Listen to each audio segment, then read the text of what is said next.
선생님, 운동이 되려면 땀 좀 흘려줘야 되는 거 아닌가요? 30분 걷기만 해도 운동이 되나요? 안녕하세요, 여러분. 출산을 교육하고 여러분에게 순산에너지 팍팍 전해드리는 둘라 로지아입니다. 임산부 걷기 운동 어떤 강도로 얼마나 해야 되는지 항상 궁금해 하시는데요. 오늘은 내 몸에 맞는 임산부 걷기의 강도와 운동 효과를 보려면 얼마나 걸어야 되는지에 대해서 간단하게 설명드릴게요. 굉장히 간단해요, 생각보다. 딱 두 가지만 생각을 하시면 돼요. 예를 들어 내가 30분 걷기를 했다. 이게 할만한가? 아니면 버거운가? 그리고 운동 효과를 보려면 땀이 나거나 숨이 차는지 이 둘 중에 하나만 체크를 하시면 돼요. 자, 운동 강도부터 한번 예를 들어 볼게요. 30분 걷기를 열심히 했어요. 이게 만약에 할만하다 하면 여기에 플러스 5분에서 10분 정도 늘려서 운동을 해보시면 되고요. 만약에 30분 걷기를 했는데 생각보다 너무 힘들어. 이러면 5분이나 10분을 빼주시면 되겠죠. 운동 효과를 보려면 땀이 나거나 숨이 차거나 이 둘 중에 하나를 체크하라고 제가 말씀드렸는데요. 자, 여러분 보세요. 우리가 운동을 한다라는 것, 이거는 근육이 수축과 이완, 요렇게 계속 반복하는 거죠. 그러면 수축하고 이완하고 수축하고 이완하고 이렇게 하면 어때요? 이게 근육이다 생각을 하면 굉장히 열이 나죠. 이렇게 열이 나면 산모의 체온이 올라가서 땀이 나게 되는 거고, 또 이렇게 근육이 수축과 이완을 반복을 하면서 세포가 이제 에너지가 필요한데 이 에너지가 영양소와 산소잖아요. 그러니까 산소가 부족해지니까 약간 이렇게 숨이 차는 거예요. 제가 지난번 영상에서도 말씀드렸는데 공복에는 운동을 하시지 말고 식사하고 한 5분에서 10분 정도 있다가 이제 걷기나 다른 운동을 해주시면 좋아요. 왜? 세포는 두 가지를 에너지원으로 쓰고 있죠. 영양소와 산소. 따라서 뭔가 드시고 운동을 하시는 게 임산부에게는 안정적이고 효과적입니다. 자, 여기서 한 가지 주의하실 점은 내가 걸을만 하다고 해서 50분 이상 걷는 거를 쭉 하시진 않으셨으면 좋겠어요. 왜냐면 걸을 때는 괜찮았는데 걷고 나서 너무 힘든 경우가 있어요. 임신 후기로 갈수록 또 점점 배가 앞으로 나오고 몸무게가 증가하다 보니까 발바닥이나 발목이 아플 수도 있고요. 릴렉신 호르몬이 많아지기 때문에 뼈나 인대, 근육에 손상이 올 수도 있어요. 따라서 30분 내지는 맥시멈 40분 정도 걷고 좀 쉬었다가 다시 걷기를 하시거나 그 정도에서 운동을 중단하셔도 괜찮습니다. 자, 표를 보면서 운동의 강도에 대해서 좀 더 자세하게 설명을 드릴게요. 제가 여기 띄워둔 표를 보시면요. 동그라미가 녹색, 노란색, 주황색, 빨간색 이렇게 있어요. 자, 처음에 운동을 시작할 때는 땀이 나거나 숨이 차지 않아요. 그 다음에 땀이 송글송글, 그 다음에 숨이 약간 차겠죠. 그 다음엔 땀이 뚝뚝 떨어지고 숨이 많이 차고, 그 다음엔 정말 물 흐르듯이 땀 샤워 하거나 엄청 숨이 찰 수 있어요.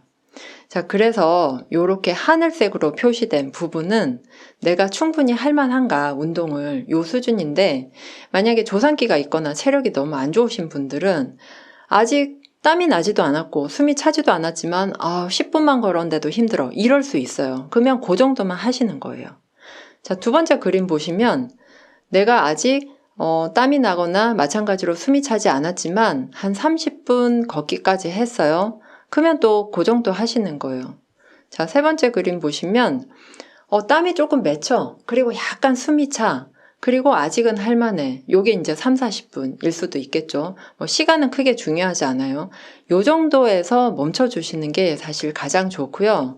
내가 조금 체력이 좋아서 한 40분 걷기나 아니면 40분 걷고 또 20분 걷고 이렇게 1시간까지 걷는데 땀 송글송글 나고 좀 숨이 차다. 요 정도에서 이제 운동을 하시면 돼요.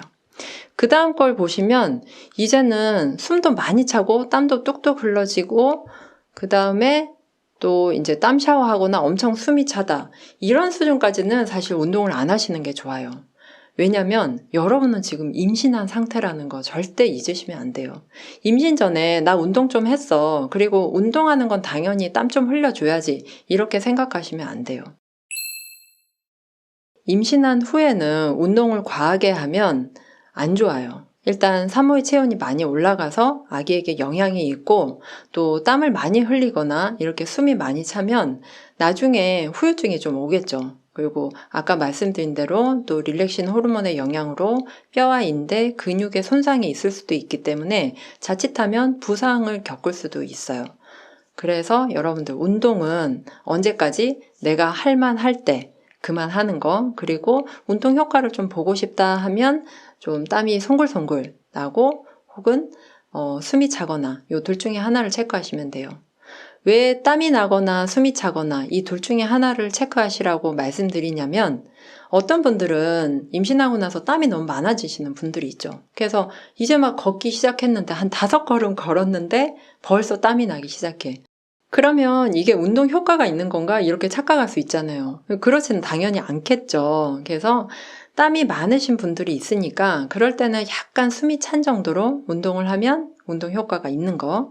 반대로 땀이 잘 안 나는 체질일 수도 있겠죠. 그러면 땀 대신에 내가 좀 숨이 차다?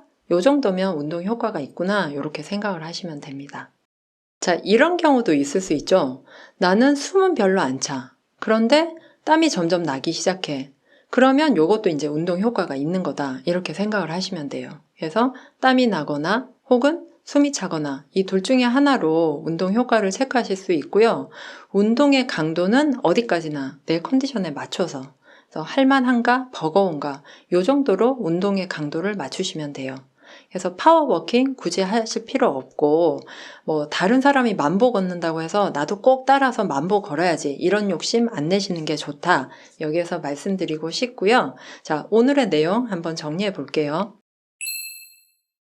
운동의 강도를 체크하기 위해서는 내가 할 만한가, 이 운동이 버거운가를 보시고 좀 버겁다면 5분에서 10분을 빼고 좀 할 만하다면 다음 운동할 때 5분에서 10분 정도 보태서 운동의 강도를 늘려가시면 됩니다. 운동의 효과는 땀이 나는지 혹은 숨이 차는지 둘 중에 하나로 체크를 하시면 되고요. 너무 더운 여름날이거나 너무 추운 겨울날, 그러면 어떻게 체크하지? 이런 게 궁금하실 텐데 마찬가지로 겨드랑이에 약간 땀이 나거나 숨이 차거나 이런 걸로 또 체크를 하실 수 있어요. 그리고 나는 딱히 한 40분을 걸었는데도 땀이 나거나 숨이 차지 않는다. 50분, 1시간까지 걸어볼까? 이렇게 생각하실 수도 있는데 그냥 그럴 때는 뭐 한 40분 정도 걸었다 이러면 좀 쉬었다가 다시 걷게 하시고 이렇게 무난하게 가셔도 좋을 것 같아요. 제가 말씀드리는 이 기준이 모든 산모에게 모든 분들을 아우를 수는 없으니까요. 여러분, 오늘 영상 많이 도움이 되셨나요? 제가 최근에 걷기 영상 시리즈 지금 4번째 올리고 있는데요. 이 영상들 쭉 이어서 보시면 많이 도움이 될 것 같습니다. 오늘 영상 마음에 드셨다면 좋아요, 구독, 알림 꾹꾹꾹 눌러주시고요. 나는 아무리 생각해도 아무리 영상을 봐도 잘 모르겠다 이렇게 생각이 드시는 분들은 제게 산정관리 한 달 정도만 받아보시면 좋을 것 같습니다. 그럼 저는 다음 영상에서 또 만날게요. 안녕.